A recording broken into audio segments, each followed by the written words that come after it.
যারা মোবাইল কোম্পানির বিভিন্ন অপারেটরের সিম কার্ড ক্রয় করেন, তো প্রত্যেকেই জানেন যে আপনারা 300 থেকে 350 টাকা বাবদ আপনারা যেটা দিতেন সেটা দেওয়ার পরে 300 থেকে 350 টাকা সরকারি ফি দেওয়ার পরে তারপর আপনাদেরকে সিম হস্তান্তর করা হতো বা সিম কার্ড পেয়ে যাবেন।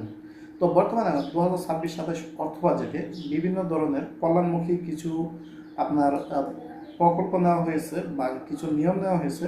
যেমন এখন থেকে আপনি যদি যে কোনো কোম্পানির সিম কার্ড ক্রয় করেন তাহলে কিন্তু আপনাকে 1 টাকাও দিতে হবে না, সম্পূর্ণ ফ্রিভাবে সিম কার্ডটি পেয়ে যাবেন।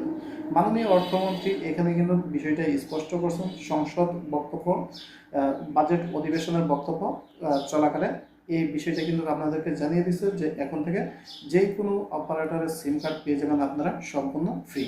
আগে যেটা 300 টাকা প্রদান করা হতো সেটা কিন্তু এখন থেকে আর আপনার প্রদান করতে হবে না। আমরা বাজেট যদি লক্ষ্য করি তাহলে বিভিন্ন ধরনের আপনার অসুবিধাগুলো আমরা প্রতি বছরই লক্ষ্য করি। তার মাঝে মাঝেও কিন্তু জনগণের জন্য কিছু সুযোগ সুবিধা থাকে।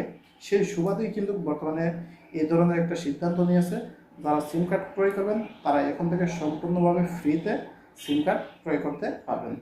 এছাড়াও আপনারা আরও কন্টেন্ট ক্রিয়েটারের উপর আরও বিভিন্ন ধরনের কর মওকুফ করেছে, সেগুলোও কিন্তু আপনারা অলরেডি জেনে গেছেন বা জানতে পারবেন। তো এখন দেখেন মাননীয় মন্ত্রী সাহেবের নিজের মুখের বক্তব্য, সিম কার্ডের উপর যে এতদিন যাবত একটা ফি ছিল 300 টাকা বা 350 টাকা, সেইটা তুলে দিচ্ছে। প্রতিটি মোবাইল সিমের উপর আরোপিত 300 টাকা হারে কর সম্পূর্ণরূপে প্রত্যাহারের প্রস্তাব করছি।